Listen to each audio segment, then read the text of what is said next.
Hey guys, today I'm dying to talk to you about the Four Seasons. I hate this place. You want to get a drink? What happened to Dry Fall? Dry fall. It is rare to find your soulmate. Now, this is relatively low stakes in terms of drama compared to a lot of shows I watch. This is very much character focused, and it's a real good show. One of my favorite things about this channel is I get to recommend high quality stuff to those of you who might not have checked this show out, and I'm going to be a ride or die for this show. It's a remake of an older film. It's got an all-star cast: Tina Fey, Steve Carell, Coleman Domingo, two-time Academy nominee. Steve Carell's also an Oscar nominated, by the way, for his performance in Foxcatcher. Tina Fey is genuinely a comedic great of our time, and they've all come together to do a show that is basically commenting on midlife. It's commenting on middle age. Now, for some reason, I've seen articles acting like this is like a surprise or not clearly the goal of the show, but there is some charm to this show, just the way it revels in simple minutia. Couples have arguments here where you understand completely and fully both sides. It's incredibly interesting to watch with your partner or to watch with friends and actually discuss, like, hey, do you kind of get this guy's perspective? Do you get her perspective? Who do you think's in the wrong here? Who do you think is in the right here? And I think one of my favorite things about this show is that the writing kind of just leaves it up to you. So much of this is just fly on the wall. There's not overly dramatic music telling you who is the bad guy, who is the good guy, because oftentimes in life, communication and arguments are just two people trying to be heard, two people with different perspectives that need to be understood. And I think this show kind of understands that really well. So for those of you who don't know the show, I'm going to do a spoiler-free review. And for those of you who have seen the show, I'm going to do a complete spoiler breakdown, going through all the different seasons that this show covers, as well as every single character. So spoiler-free, as I mentioned, this show is really interested in middle-aged couples, and specifically, it is following a cast of three different couples kind of navigate this awkward transitionary period as one of the couples is getting a divorce and all the complications this throws. But really, it's more so three couples kind of looking inwards and being like, oh, given the fact that one of us is getting divorced, what does that say about us? Are we heading down that road? Is that on the cards for us? Really interesting stuff from the jump. And I'm going to keep this spoiler free. I'm not even going to tell you which couple is getting divorced. You might be able to tell from the moment the show starts, but even just waiting 15 minutes to see who it is quite interesting. But I think the big thing here is, I think every single character here, every single couple as well, the coupling, like the duos feel like their own sort of characters, their own sort of units. But I have a good idea of what makes every single character in this show tick. We only get 4 hours with them. It's 8 episodes.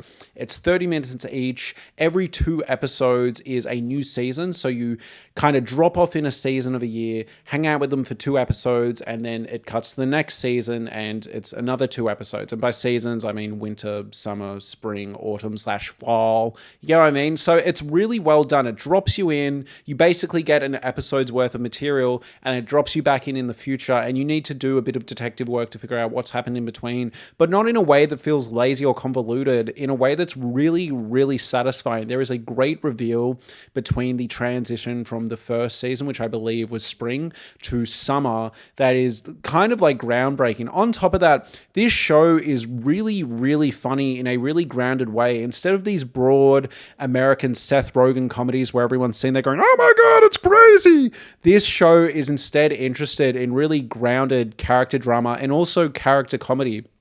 So much of the humor in this show is just simple stuff you've encountered in your life. It feels like a more refined sort of version of what a lot of Seinfeld episodes were doing, you know? Like there's a whole gag here about a board game that Tina Fey wants to play that genuinely had me cackling. And it so perfectly sums up how dull some board games can be to people that aren't a fan of that. But at the same time, the show isn't judging Tina Fey for enjoying board games. It's just a really well done show. On top of that, this show is constantly playing with perspective, with empathy. You find out one character's side of an argument. You find out what they're thinking internally, and it makes you reconsider how you've been judging them or perceiving them throughout the show. I think it's just a cast full of wonderful characters, and no one's really pulling the short straw here. It's not like Steve Carell and Nick and Anne are like this really well-defined, well-explored couple, and the others are just kind of sidekicks. Every single one has full arcs,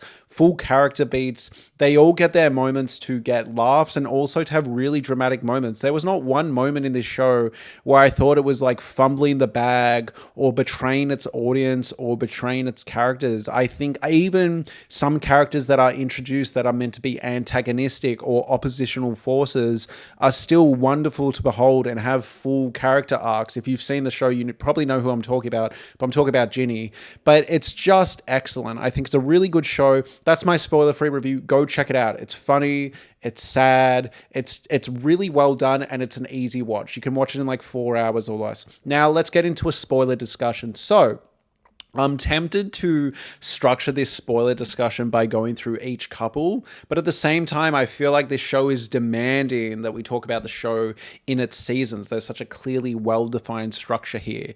So I think I'm going to go season by season just for notable events, and then I'm going to go character by character / couple by couple for any additional kind of like character beats or character analysis I can pull off here. So the first season, right? This is the inciting incident. I am struggling to decide whether this is my favorite or whether the winter section is my favorite, or maybe honestly, all of these sections are fucking bangers. They have a unique feel that comes by the presentation of the season, and they each have like a big event that's kind of unfolding. But regardless, we open with spring, I believe. This is the inciting incident where we find out that Steve Carell's Nick is thinking of leaving Anne. And this is a moment that is simultaneously hilarious and also tragic. I think the character work here is great. So we find out from Nick's POV, right? He's telling Danny and Jack on a hike, like, hey, basically like the more traditionally male characters of the show, hey, like, I am thinking of leaving Anne. And he opens with, I hate her. And then he gives a bunch, which sounds harsh, but the delivery here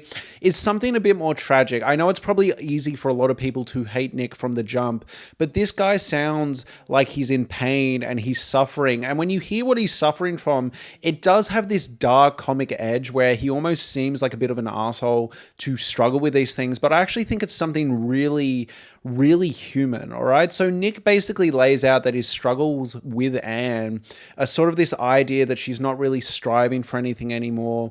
He's built her this like house where she can build, what's it called? He's built her like a place where she can do her clay sculptures. She doesn't use that. She's much more interested in essentially playing Farmville, and he finds that a sad existence to witness. And I think this is actually leaning into something that is an unspoken truth for a lot of couples, a lot of people in general. Like, how many people do you have in your life where it's like you love them to bits and they just have a lifestyle or certain things that technically aren't causing harm, but it doesn't sit right with you, and it's an awful feeling to have. And I know I probably sound like I'm doing sympathy for the devil here, but I really thought this scene was interesting because I completely understood Nick's character in this moment. Hate is a strong word, and he was probably being hyperbolic. But there's this great moment where they actually visualize what this looks like, where, you know, they both say they're tired and going to bed, and she says she would rather go to bed than commit to a show. And he puts his book down to go to sleep, and she pulls out Farmville, and she seems happy as Larry.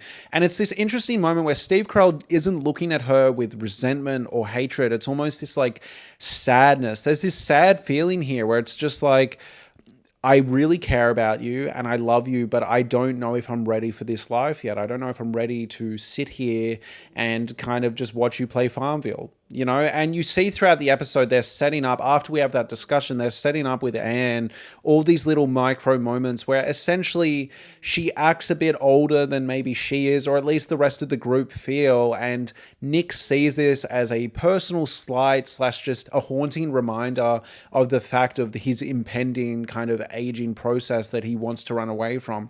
So it's simultaneously a really juvenile midlife crisis that Nick is having, but at the same time, you do see it play out in a way where I get why that's kind of hard moment. This is really, really well handled when Anne is struggling to get up the boat. And simultaneously, it's an awfully cruel thing that Nick is doing in that moment, not to help her up. But as an audience, we are simultaneously curious as to whether this is a bit put on, whether it's a bit sort of like she's acting older than she is, or whether she's really, really struggling. And that's not to say that I think she's flat out faking, but to me, what the moment read as is Nick is sort of begging as like, surely you can do this. Like, we all managed to do this. Surely you can. No, So yeah, Nick in this moment comes off incredibly cruel, but Anne is also very interesting in the way she interacts with the group. She does feel a lot older than the rest of the group. You can see there's some clear tension with Kate and Anne as well. I don't know if this is a misinterpretation, but I felt like Kate saw a lot of her husband Jack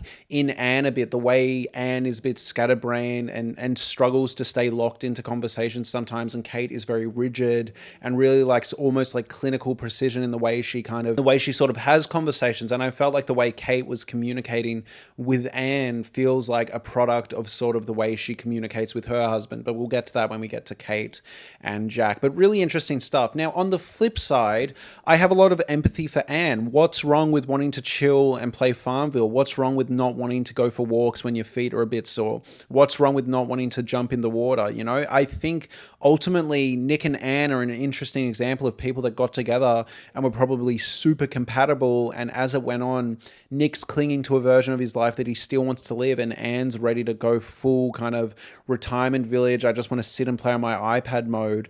And it's just this really unfortunate moment. I think when Nick is saying, I've given her 25 good years, I somewhat believe that. It's unfortunate that we find out he's had multiple affairs, and I think it's almost interesting that Anne seems to know this. There's this great moment where Anne and Kate are talking, and Kate's trying to break the news, but Anne almost has this vibe of, I know Nick's a bit all over the place. She gives this story about how Nick always wants to look at new cars, but always comes to his old reliable one and never goes for the new car, never commits. And initially I was like, is this just a metaphor for the fact that he's always going to, you know, stay with his wife even if he thinks about leaving? But no, this is a full-on analogy because we find out Nick's cheated. So this whole, like, he's test trying other cars is a direct one-to-one to their relationship, like down to minute details. But it's a sad moment. It's a really sad moment. But at the same time, there's almost this interesting question of, you know, is Nick sort of sitting there being like, I wish you would fight. Like, I want you to be upset. I want you to fight for this more. I want you to at least have a bit of a reaction so I know there's some like spark here. And then, I mean, I guess at the end of the day, Anne does give that because Anne does host this vow renewal and it kind of puts Nick's back against the wall. But Anne is also like a deeply empathetic character. I think as the show goes on, we find out Nick has cheated. I did lose my understanding for Nick a bit and saw him as a bit more of a shitbag. But similarly, I think Anne throughout the show is oscillating between a lot of empathy where you really feel for her and the fact that, you know, maybe there's nothing wrong with how she operates, but at the same time, you see this rub against multiple people. You see the tension there. And there are some things she does towards the end of the season that are genuinely inconsiderate. This might be a hot take, but I thought the way she conducted herself in terms of the funeral planning for Nick and kicking Ginny out and not letting her talk, even if Ginny was going to do a speech that was absolute buns, I think Anne was really juvenile and really childish. And I also felt, given sort of some of the pot shots she was taking at Nick throughout the season, yes, she wasn't to know Nick was going to die. I found her sudden keenness to speak at his funeral, at least at the expense of Ginny, a bit fucking, yeah, childish. I wasn't very impressed. And I think Anne is interesting because she simultaneously feels a lot older than a lot of the group, but also feels a lot more juvenile. She kisses Kate's husband, Jack, at one point, which off the back of how Nick has treated her feels incredibly juvenile and really childish. But thankfully this show again has this tone where you're not really primed to judge these characters and instead witness and observe them. There is so much patience that all these characters grant each other that I even feel harsh holding Anne accountable for any of these things, because at the end of the day, she's just human.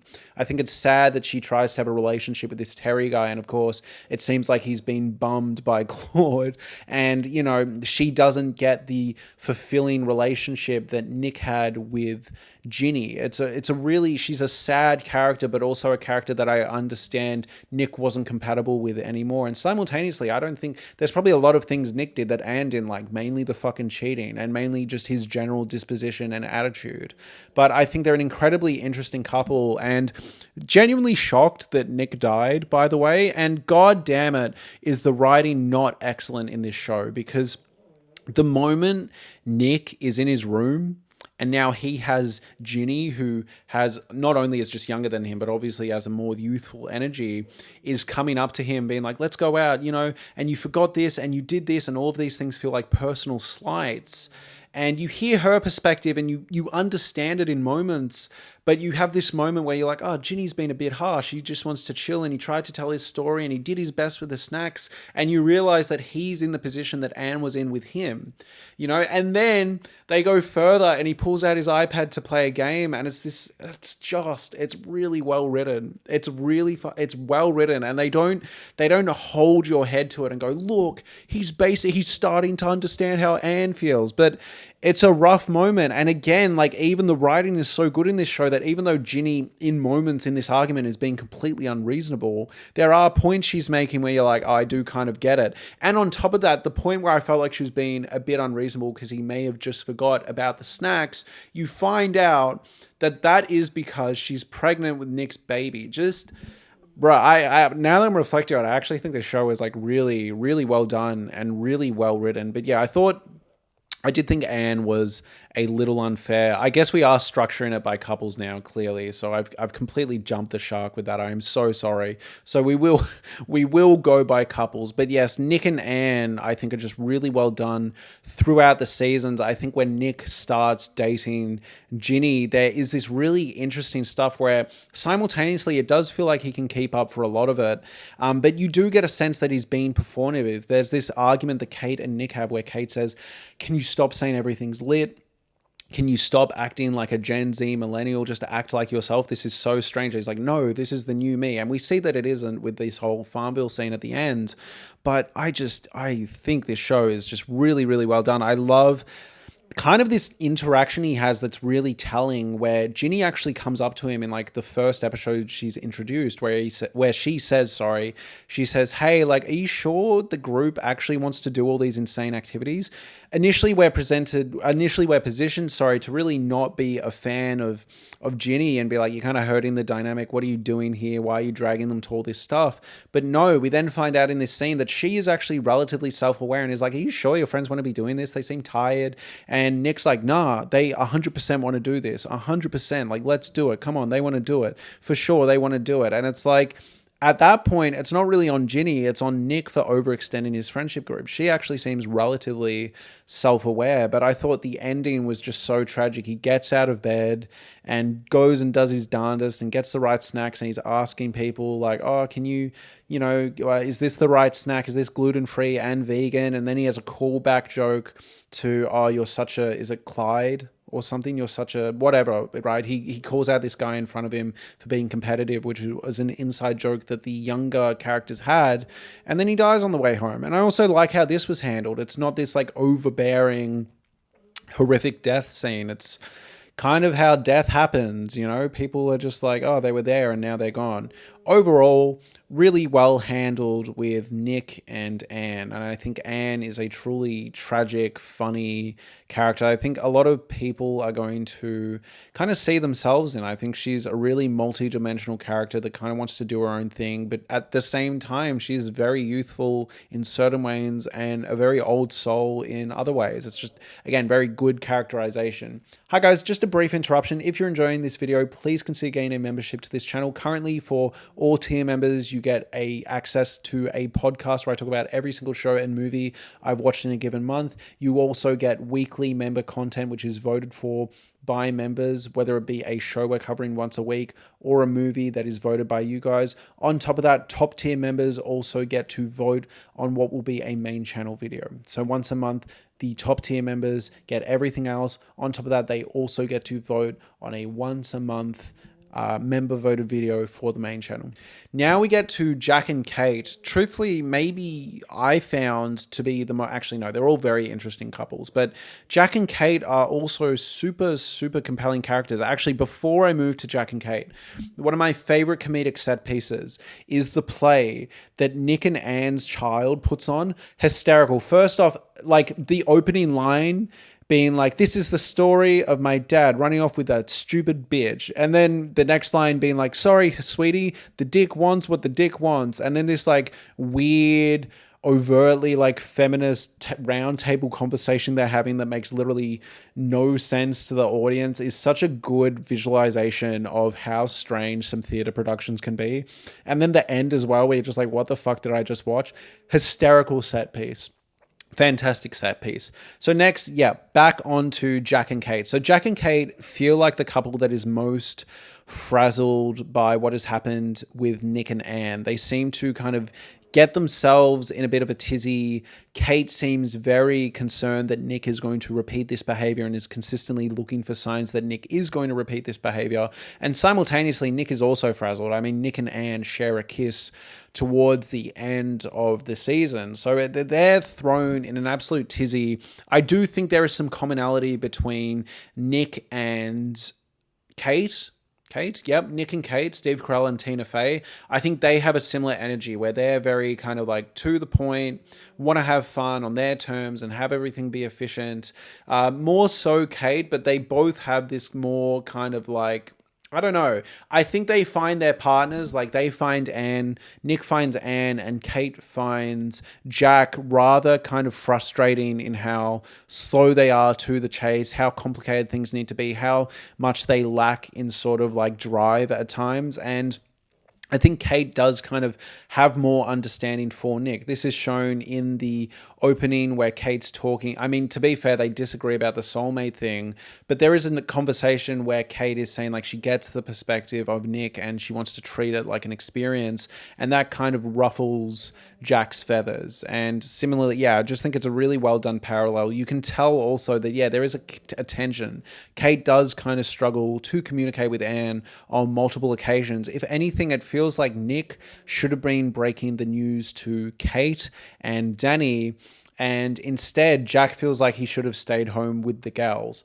Jack is a really sweet, endearing man, but there are times where he lacks assertiveness. He fucks about. He can't make good decisions. Like, you get Kate's frustration. It's really interesting because at times you get that Kate can be curt and rather lacking in sympathy. I was completely on Jack's side with the whole, like, for example, there's this scene where it's even hard to pinpoint what he's upset about, but Jack finds Kate at a restaurant having a drink with Danny, and there's a bunch of things going on. He's upset that she would rather have a drink with Danny than him. She seems way more interested in the conversation. He's also annoyed by the fact that he picked up drinks for her and got a bunch of personal vinyls for her, and then she doesn't even think to text him and let him know that she's actually moved bars. So then as he's walking to the bar with her drinks, he gets splashed, and it doesn't even matter because she's drinking without him anyway. And you know what? I think she was telling a white lie. I don't think she was ever going to send a message. I think she did genuinely just forget because she was having fun with Danny.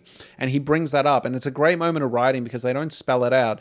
And then he goes to get lunch by himself. She's annoyed because he can't handle lunch. And you know what? He was being a bit of a pouty baby at the fact he hadn't had food. He should be able to manage his food intake. And similarly, if you have to wait 4 hours to eat, get a snack at the thing and deal with it. But there's this beautiful moment where he goes, well, fine, I'm going to go get lunch or dinner, sorry. And she sees the vinyls and goes, you know what, I'll put myself out and I'll go have dinner with him even though I'm already full. It's a nice moment. And that's the thing. There's so many moments where tension is bubbling between these couples and they dissipate it. Now, in saying that, they have an incredible fight about the funeral planning where you completely get Kate's perspective. She asked him to do something very specifically that way. She said, if you don't want to do it or if you can't handle, I'll do it. He then doesn't really listen to her instructions. It's a hard moment because it ends up being that, you know, the fact that she calls and from what I understood, the fact that she then calls and corrects the changes actually makes the funeral thing worse. But it's a matter of principle. You get why she's frustrated. In saying that, though, there are these interesting moments. I don't think Jack was that into Ginny. You know, Kate seems hell-bent. And I think that's the point with Jack actually sharing a kiss with Anne because he feels more emotionally seen with her in that moment. I think that's what the show was getting at with the fact that he kisses Anne and not Ginny. I think Kate seems to have it in her head that he's obsessed with Ginny because there's some projection there similar because she does have a bit of a feeling the same way Nick does about feeling older than she wants to. She doesn't want to feel like a dag, whereas Jack doesn't really care as much. That's why Kate seems to kind of want to humiliate him with the shit story. And that's why it all bubbles to this great moment where she goes, you know, do you just care what Ginny says because she's young and hot? She's bringing that up from the moment they meet Ginny, sorry. And Jack actually claps back and goes, no, like, you know, I just don't want you telling, like, yes, I would have been fine with Anne hearing that story because I know her well. I just don't want a stranger knowing that I shat my pants. And I believed him in this moment. I don't think he was gaslighting. I don't think he was lying. I think he, yeah, you know, like, I think he just wanted to impress Ginny in general. And I think Kate was adding a lot of stuff to this. But at the same time, there's this great moment where she suspects he's cheating, and the outcome is actually worse. He's looking at mediation, which is an insane bomb to drop. And he kind of downplays this. He's like, oh, you know, just in case. I'm like, dude, that's a huge, huge thing to do. I will say probably the only moment I didn't love in this show is when they had the whole thing where Kate fell in the icy water, and he figured out a way to get out. It was a nice callback with the whole Napoleon thing. That's another running joke I really like in this show. The fact that all he has to talk with Claude about is the Napoleon book. They bring it up a bunch of times. That was the only moment I didn't love. I just felt it was a little too broad American comedy. Like, oh no, we're in the... Like, it was just too much. I felt like enough had happened. I liked the grounded feeling of this show. I'm sure people fall into ice lakes. I didn't need it. But regardless, it's a really nice moment that you get to by the end there. I love when Kate and Jack have gone to therapy and they're practicing therapy speak with each other. Really good, funny writing. And you see kind of the inefficiency with therapy speak. You know, like there's this whole thing going on where he's seemingly cheating but actually dealing with mediation, and they're worrying about, like, I feel like I felt disrespected when you didn't offer to take in the thing. Oh, all good, you know, like it's just bullshit. But I also love this moment where Kate really rips into Claude. I think Kate is unhappy in her own marriage a bit and doesn't know how to verbalize it, and it kind of gets taken as pot. She kind of references this and talks about this, but feels like she takes it out on other people. She really rips into Claude, and Danny does call her out and goes, hey, like, this is my husband. Can you please chill? I'm trying to open up to you in a calm way. And you're completely tearing him to shreds. I love the big argument they have after the funeral planning. I also think Kate, her Curtis moment, which might be a hot take, I thought was with Ginny. I thought her and her delivery of telling Ginny that she shouldn't speak was, in my opinion, something that shouldn't have been done. Really not great. And I know she was in a tough position to be the one to do it. But yeah, I get Kate's frustration with Jack, even the way he like positioned her to have to talk to Anne, and yeah, the whole funeral planning thing. But at the same time, you hear Jack and there are so many moments where he's trying to be sweet and connect with her, and she just doesn't seem like that vibe. But again, like, so much of this show is just like, it's not even necessarily that they're incompatible, but it's just like, they're just different people. I don't think Kate is a hard, stuck up, really pointy bitch or anything, but I think she is surrounded by people that are very soft, and she almost needs to be softer with them, and there needs to be some compromise. And similarly, I don't think Jack is completely dysfunctional or like too lazy or too disorganized. I think he's just not as organized as he needs to be with someone like Kate. Does that make sense? Like, I actually don't think Kate is a problematic person in general, and I'm sure she can find plenty of people she's more compatible with. And I think Jack, similarly, is not too bad on the other end. And same with Nick and Anne, to be honest. I think all these people are functional people. I don't think any of them are dysfunctional, but I do think there is tension created in these relationships. And I do think maybe they are more compatible with some other people, but I think they all love each other. And that's the thing. I think all these people, despite not being maybe the most compatible in terms of how they live their lives, they love each other. And you can feel that through the screen. And finally, we come to Danny and Claude, and I think this was excellent as well. I think the core tension here being that, like, first off, there are examples where Danny hasn't communicated well. I think the biggest thing I can hold against him is that song thing. That was clearly a white lie he told because he didn't want that song, and it blows up in his face and humiliates Claude. But similarly, I think it's this really difficult tension. And again, a lot of this show is sort of like, but this is the person you're with. You kind of need to deal with it on both sides. With Jack and Kate, it's like, yeah, you know what? Jack fucked up there. And maybe Jack also wants someone who's a bit softer than Kate, but I don't think either of them are on such an extreme that it's a fundamental problem that needs work. I actually just think, you know, like they're looking for something different in their partners, but they love their partners, so they have to deal with it. And similarly with with Claude and Danny, I find that I was understanding of both their perspectives. I don't know if that's a hot take. I got that if it's his health concern, if it's Danny's health concern, he does want to take the lead. He doesn't want to talk about it all the time. He does want to handle it on his own terms. And I get how frustrating that is for Claude, someone who cares about him, someone who thinks it's better to do X, Y, and Z. But at the same time, like, Danny is trying to enjoy his holiday. He doesn't want to talk about it all the time. And yes, he is probably a bit avoidant, but I hate our tendency to want to like put people in these boxes that are probably over exaggerated and unfair. I think Danny was being very human and very real.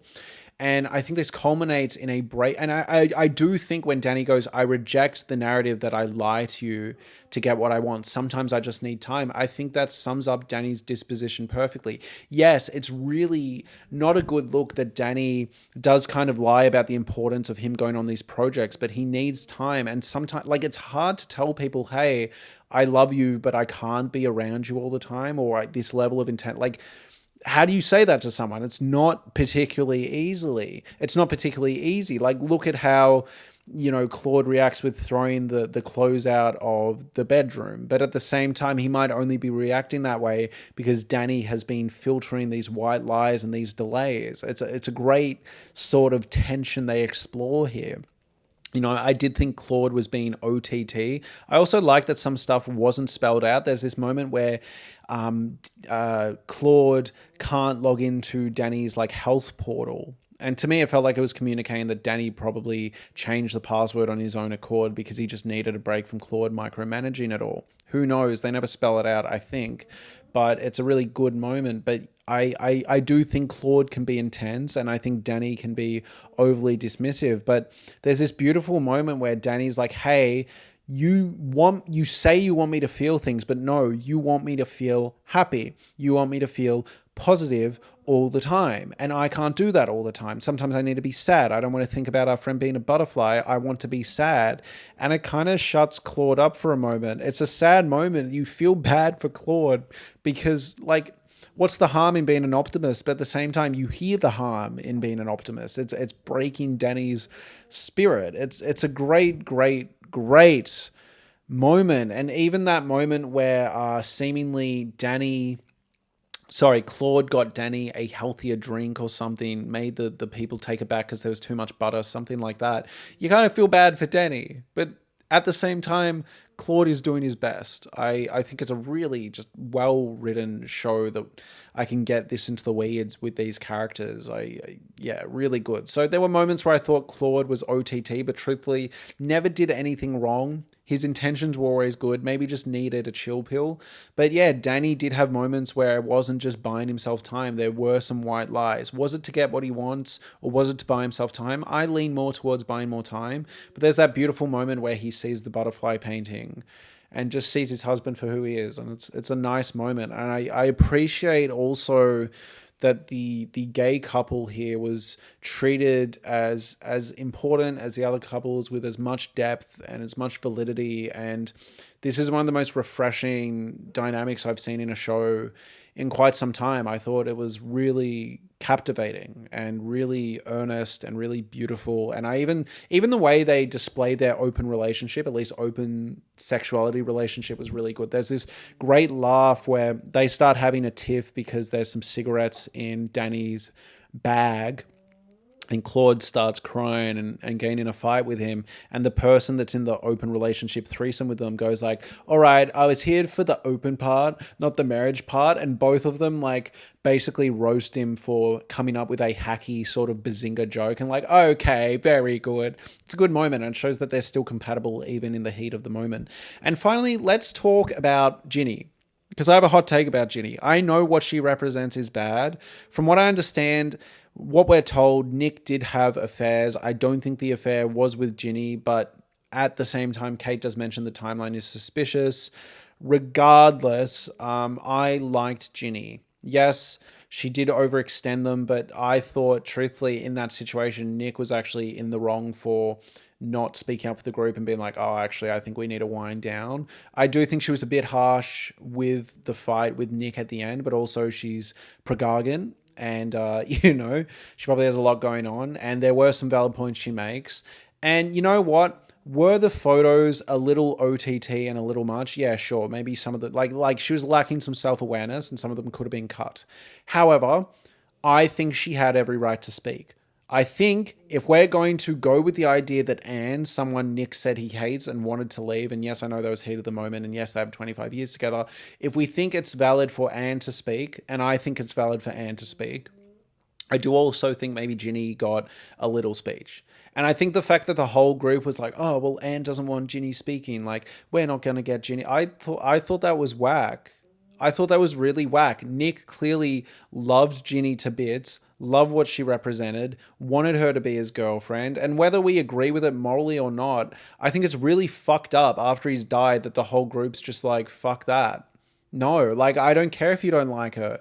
Deal with it. And even if she does a bad, I'm sorry. Like, and you know what? I expected better from Anne. I know she cools off and settles down, and then they have this really earnest moment, and it turns out Ginny's speech sucked. But no, I thought they were harsh on Ginny here. And yeah, you know what? I was with Ginny when she was watching them completely fuck up and fumble the funeral. And when she lashed out at them, I was like, damn straight girl. Like, yeah, I was with her. She did her best to get along with the group. And yeah, of course they don't like her. She's seemingly the other woman. At the very least, she nailed in the coffin that Anne and Nick weren't getting back together anytime soon, even if it wasn't built off an affair. If it was built off an affair, I get their resentment a bit more, but still, I just thought it was really mean. This dude's died. He died trying to keep up with her appearance because, he's clearly a bit like hypnotized by this youthful energy and exuberance. And yeah, I just thought they were really, really harsh on Ginny.